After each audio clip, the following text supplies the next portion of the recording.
కేరళలో ఎందుకు జనసేనకు వచ్చారు? అక్కడ నా కులం ఉంది. అక్కడ తమిళనాడులో మురుగన్ మానాడికి వెళ్తే అక్కడ 10 లక్షల మంది అక్కడ కూర్చోబెట్టి నా కులం ఉంటుందా? మన భావాల్ని మనం అర్థం చేసుకునే వ్యక్తులు ఉంటారు కాబట్టి వస్తారు. ఎక్కడో తమిళనాడుకి వెళ్తాను, ఎక్కడో మన మహారాష్ట్రకి వెళ్తాను, ఎందుకు వస్తారు అక్కడికి? తెలంగాణలో కూర్చొని ఒక ఎంపీటీసీలుగా గెలుస్తారు, లోకల్ బాడీస్లో గెలుస్తారు.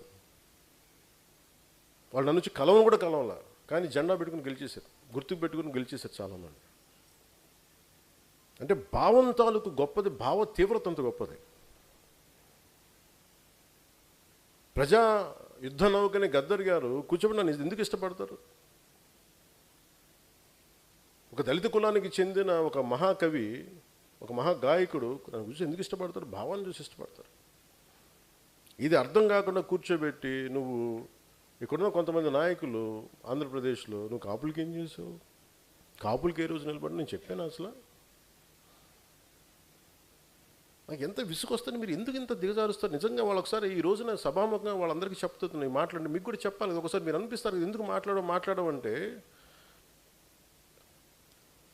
ఈ సందర్భాన్ని పురస్కరించుకొని నన్ను విమర్శించే కాపు నాయకులందరికీ కూడా నేను సమాధానం చెప్తాను. 12 సంవత్సరాల తర్వాత నా మౌనాన్ని వీడి చెప్తున్నా. నేను ఎప్పుడు వచ్చింది ఒక కులం కోసం రాలా. కాపు నాయకులందరికీ ఇబ్బంది ఉందని చెప్తున్నాను. నేను ఒక కులం కోసం రాలా. నా దేశం కోసం వచ్చాను, నా నేల కోసం వచ్చాను, నా రాష్ట్రం కోసం వచ్చాను. మీరు నన్ను ఒక కుల నాయకుడిగా పెట్టాలనుకుంటే ఒక పని చేస్తాను. నన్ను విమర్శించే కుల నాయకులందరికీ కూడా, కాపు కుల నాయకులందరికీ మీ గురించి ఒక చక్కటి వివరణ ఇస్తాను. మీరే ముఖ్యమంత్రి అభ్యర్థిగా మీ అందరూ ఏకాభిప్రాయం సాధించండి. నన్ను విమర్శించే వాళ్ళందరూ ఒక ఏకాభిప్రాయాన్ని సాధించాలి.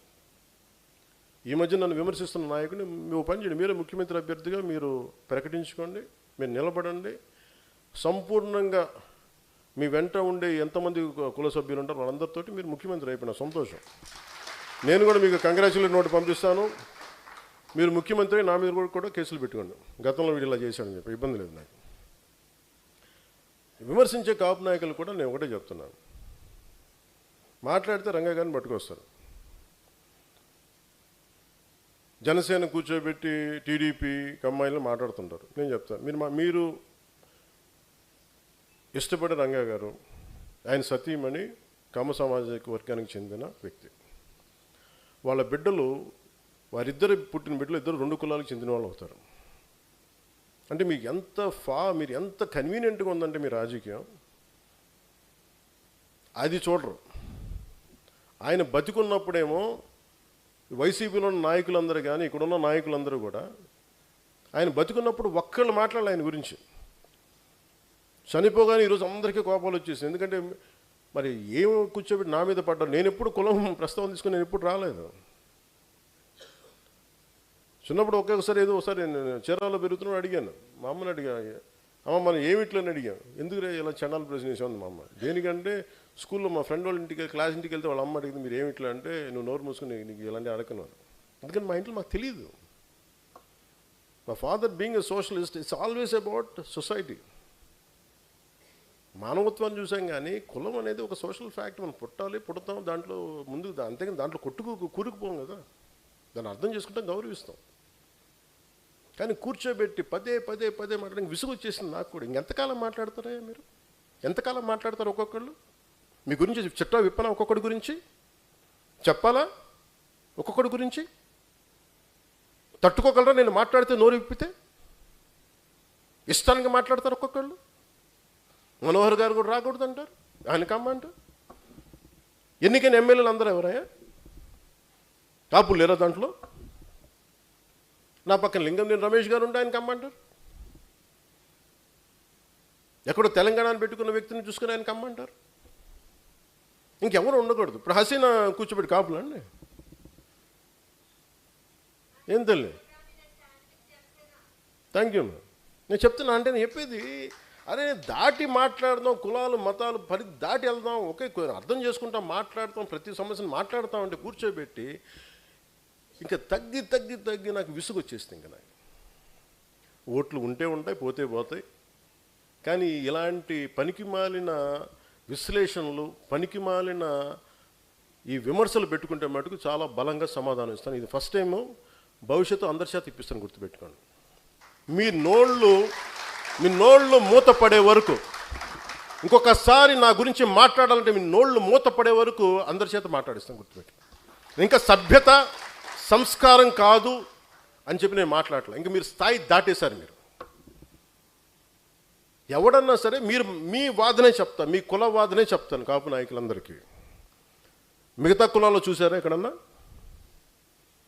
జగన్ గారి సామాజిక వర్గంలో చూసారా వాళ్ళ కులం నుంచి కూర్చున్న నాయకులు మాట్లాడారు ఎప్పుడన్నా? నువ్వు ఓడిపోతే నీ పేర్లు మార్చుకుంటాను ఎవరన్నా మాట్లాడారు అట్లా? ఎవరు మాట్లాడారు అట్లా? మాట్లాడతారు. చంద్రబాబు గారి గురించి మాట్లాడారు, నువ్వేం చేసావు కమ్మవారికి అని మాట్లాడతారా? మాట్లాడరు. మీరు మాట్లాడతారు. అసలు మీరు ఒకసారి లోపల ఆలోచిస్తారా? ఈరోజు మీ అందరికీ చెప్తా ఉన్నా, నా చుట్టుపక్కల చాలామంది నాయకులు ఉండేవాళ్ళు.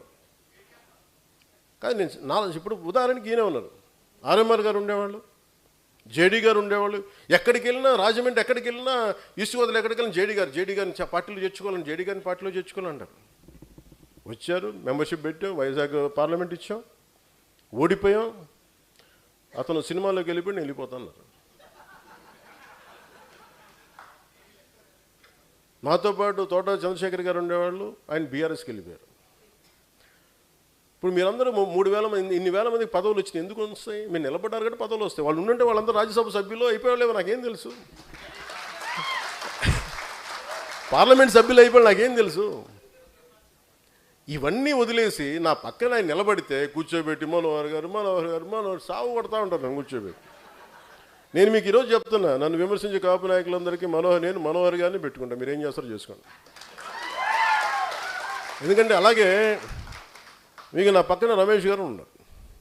ఆయన ఎందుకు వచ్చారు? నేను గెలిచినప్పుడు రాలా. 2014 తర్వాత నేను కులాల ఐక్యత అనే ఒక సామాజిక సత్యాన్ని నేను అర్థం చేసుకున్న వ్యక్తి. ఆయన అన్నది ఏంటంటే, మేము విజయవాడలో మేము గొడవలు చూసాం సార్, కులాల మధ్య వ్యాపారం అన్ని అంటే మానవ సంబంధాలు దెబ్బతింటాయి. నాకు మీ భావం నచ్చింది నాకు, అందుకని నేను మీకు అండగా నేను ఉంటాను సార్. నేను పాపం ఆయన నా పక్కన ఉన్నప్పుడు నేను ఎప్పుడు టీడీపీ సపోర్ట్ చేసిన, టీడీపీతో గొడవ పెట్టుకుని ఆయన పక్కనకి వస్తే అందరూ ఆయన కూర్చోబెట్టి ఆయన సామాజిక వర్గంతో తిట్టి ఈరోజు కూర్చోబెట్టి మాట్లాడితే, పాపం నేను వచ్చినప్పుడు ఆయన నాతో పాటు ఉన్నప్పుడు నేను టీడీపీకి వ్యతిరేకంగా, టీడీపీకి నేను ప్రో లేను. 2019లో ఆయన 14-15 తర్వాత నేనంటే ఇష్టం ఆయనకి వ్యక్తిగతంగా. ఎందుకంటే ఆయనకి నేను హీరోగా ఇష్టం, ఆయనకి నా సినిమాలకైనా అభిమాని, నాకు అభిమాని, పొలిటికల్గా నా భావజాలను కూడా ఆయన అభిమాని.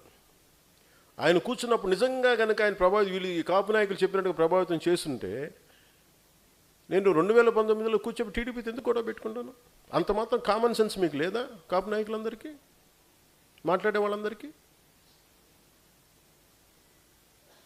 ఇంకా మీరు ఎక్కడో చోట నేను చెప్తున్నాను, మీరందరికీ ఇలాంటి కులాల గురించి మాట్లాడినప్పుడు మీరందరూ సాధకులందరూ ఏకబిగిన మీరు మాట్లాడు, సామాజిక మాధ్యమాల్లో మాట్లాడండి. నేను ఇప్పుడు మీకు చెప్తున్నాను, మాట్లాడండి బలంగా. జనసేన తాలూకు మూల లక్షణం పోరాటం చేయడం, అన్యాయం మీద, ఒక అభాండం మీద పోరాటం చేయటం. మీరు మెత్తబడిపోయి కూర్చోబెట్టి అలాగే మెల్లిగా అని కూర్చోబెట్టి బండగణేష్లా ఉండకండి. మీరు అందరూ గట్టిగా ఉన్నాను, అభిప్రాయం చెప్పండి బలంగా. ఎందుకంటే చెప్తున్నాను, నేను కొన్ని నిర్ణయాలు తీసుకుంటాను, నా దేశ సంక్షేమం కోసం తీసుకుంటాను, మన దేశ సంక్షేమం కోసం, లేదంటే మన రాష్ట్రం కోసం తీసుకుంటాను, మనందరి భవిష్యత్తు కోసం తీసుకుంటాను. నేను మళ్ళీ చెప్తున్నాను, మీరందరూ కులాల చట్టాల్లో కూరుకుపోకండి. కులం అనే సామాజిక సత్యాన్ని గుర్తించండి, మతం తాలూకు గౌరవాన్ని పాటించండి, మీ మతాలను ఆరాధించండి, ఎదుటి మతాన్ని గౌరవించండి, చట్టాలను గౌరవించండి. అంతేగాని కూర్చోబెట్టి మనమే వైలేట్ చేసి మనమే తిట్టేసుకొని ఇంకా సమాజాన్ని విడగొట్టిన చండాలను చాలు. ఇంక కలపడం మీద దృష్టి పెట్టండి. అందరూ సాధకులుగా నేను ఇచ్చే మీకు సలహా, నేను మీకు ఇదే.